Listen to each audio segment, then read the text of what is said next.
I'm here with Max from Mew Me at 6. Hello. How you doing? Yeah, good. Not too bad. You're currently on the Night People tour, aren't we? Yes, we are. We are coming fairly to the close. We've got tonight and 3 more shows, so 4 shows left of the tour. We've been out for about 5 weeks now. We've gone all through Europe, which was amazing, and obviously back to the motherland, the United Kingdom. So it's been a really good run, lots of fun. It's just been nice to showcase a lot of the new material that we've been working on over the last couple of years. And it ended on Ali Pali, which Yeah. is huge venue. There's a good sound in there. Yeah, it's, I think for us, the last time we played Alexandra Palace was probably one of the best shows Mew Me at 6 has ever played. So it's just one of those prestigious venues in London that has a lot of character to it, and it's a great room. It's all standing as well, and it just has a special vibe in that room that I think when you go as a punter to a gig, I've been there a few times before watching bands, it's just a great sounding room. Yeah. It's a characteristic venue, and I think that's what makes bands have a good time in there. So we're looking forward to it, but we're looking also forward to tonight in Bournemouth. We've played here. Yeah, Yeah, we are. We're by the coast, you see, so we're going to have a bit of time down by the beach, have a good time, maybe crack open a tinny, see how it goes. So with the new material, how well has it been going down live? Do you find there's always a bit of a different reaction to some of the new songs compared to the older songs when played live? Yeah, especially when Night People's been out since January, so it's only had a few months to really sit with people, where you can tell with some of the old material, it's definitely had a lot more time to resonate and sit down with people. I remember the last time we were doing the Cavalier Youth Tour, I think it was the last time we were here actually, and we were playing Fresh Start Fever, and it wasn't going down amazingly. But now, after a year or two of people living with it, it's got a different reaction. So I think certain songs take a little bit longer to click with people. There's obvious songs in our set that resonate with our fan base. Like a song like Take on the World is it's a moment every night, and we feel it on stage. It's one of those moments you go, it's really connecting with them. But some songs take a little bit more time to adjust and grow onto people. So that's the joy of music at the end of the day. Do you ever, when you've written your album, you're on tour, and you play a song live, and you're like, yeah, we're not going to play this one again. Have you ever had that moment where you're like, this one is not working live? There's definitely moments where we've said, do we play that song again or not? But it's like I said before, it takes sometimes a little bit of time to adjust and people to kind of connect with the song more so than other songs. And I think that's the beautiful thing about music. You're instantly, when you listen to a record, there'll be pick-out songs for you. You'll be like, yeah, I'm really into that one, I'm really into that one. And as time goes along, you might drift away from those ones, but you might go to the other ones that you weren't such a fan of in the start. So, you know, for us as a band, we just try and pick and choose songs when we play live that we know our fans are going to have a good time watching us. Because for us, we want to entertain them. They're coming to here to see us, and they want to hear the songs they want to hear. Yeah. So, for us, we've put Save It for the Bedroom back in the set on this tour because just because it's like, for us, it's like, even though we've been playing that song for a long, long time now, we know that the fans still like hearing that song. Yeah. You know, I think it's one of the reasons why we had success as a band. It was the song that kind of put us on the map back in, funny to say, over 10 years ago now. So I think for us, it's sometimes we might not play it and we give it a little bit of a break and a rest from us, especially because you play it so much. Yeah. So when you do play it, it has a special connection to people, and it's a bit more like, oh, they're playing that song. Can't believe it. See, good thing we're talking about songs, because I've invented a game. Okay. And when I say game, it's terrible. It's got a working title, we'll say. We like working titles. Basically, we're not selling it to the BBC yet. It's not at that level. It'll be BBC Three though. Now it's moved online. You know I don't even think it's that level yet. What I've done is I've created a paragraph using your song titles. Okay. You need to tell me how many of your song titles are in the paragraph. All right. So it's kind of a maths game, really, and a memory game. Well, this might go all over the place because I'm not very good at both of those. Well, this is the working title.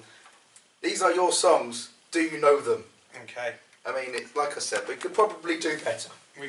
Well, at the end of the day, we'll only find out right now if I can do better or not. Right. You might beat me at this, so... Well, yeah, because I've got the answers, exactly. So I've definitely got 100%. That and I wrote it. Yeah. So, counting how many of your song titles you hear in this paragraph. Cool. Please, lover boy, stop this gossip and save it for the bedroom. I'll bite my tongue as I need room to breathe. Reckless, I know. However, you win some, lose some, and jealous minds think alike. This is going to be a cold night as we take on the world. I swear, if you stay with me, you'll no longer need liquid confidence, as no one does it better than you, me at 6. I would say 14. Oh, bang on. That was I nearly got caught out when you mentioned You Me at 16 because I was like, yeah, that's one. I'm like, no, we've never written a song called You Me at 6. So no, that would it's be, just that would the be a bit name weird. of what we do. So I mean, I understand when bands call an album by their own name, but a song would be a little bit weird. This is You Me at 6 with You Me at 6, and it features on the album You Me at 6. And it's also track 6. Well, it makes sense, doesn't it? Maybe we need to do that for the next record. Well, that's... The next record is the 6th record as well, Yeah. so it could all start making sense and tying together. Look at that segue, he's doing my job for me. Connection. New album, already overnight, people. Simon and me, Next we're one. just with there, we're thinking about the future straight away. Well, look, it's always weird, because I always find with bands, like, you spend years making an album, by the time we've heard it, you've already spent at least a year or so on it. Yeah. And a lot of bands are already thinking about the next record, whereas the punters, the listeners are like, what? We've only just got this one. So, but, you know, people are greedy and, you know, get bored quickly nowadays. So next album, when's it happening?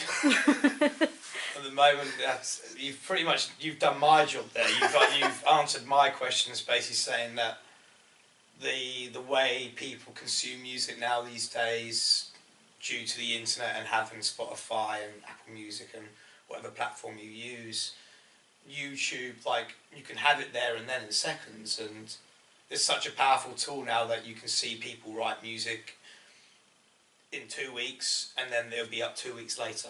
And that's, I think, really for what people want right now, is just giving them more. And there's a moment where, for me, I think it deteriorates how long an artist does spend on the project, because for us, we spent a lot of time on Night People. It was the most time we ever had just to kind of write a record and not have a time frame on it, and I think we really benefited from it. So for us, new music, maybe in the horizon sometime soon, who knows.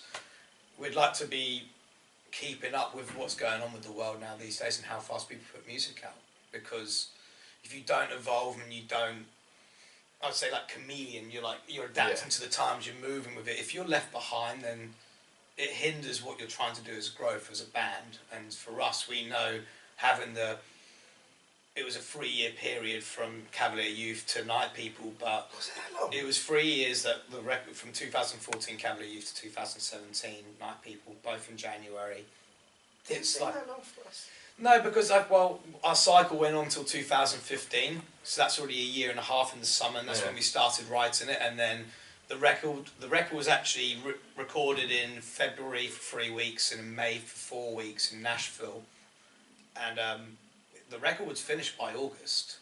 So we're sitting there and we're like, we knew that we were doing the Secret Set of Redden and Leeds, but we're sitting there going, we had to put one song out, and then really, for us, we should have put the record out in October last year with the second single, instead of waiting everybody for January, because we put out loads of songs beforehand, but that's because we knew the consumer of music now goes, you can't just put 2 songs out in half a year to keep people interested. You want to keep them on their toes and know that what's coming next. Oh, you don't know what's coming next, and it's out of nowhere. And you see a lot of artists do that at the moment with records. They put out one song and they go, next week, bang, here's the record, you know.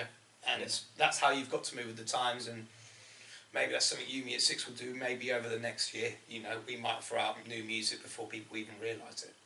Oh, awesome. Really looking forward to tonight. You've got some amazing supporters as well. Yeah. Just seen you got Tonight Alive.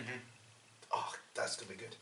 So really looking forward to it. And we are looking forward to new music at the end of the year. Yeah, Yes. well, I didn't say at the end of the year, I just said maybe at the end of the year. I'll take that as you're playing a new album at Reading and Leeds. Right. Thank you very much. Double album. Cheers. Thanks, Simon.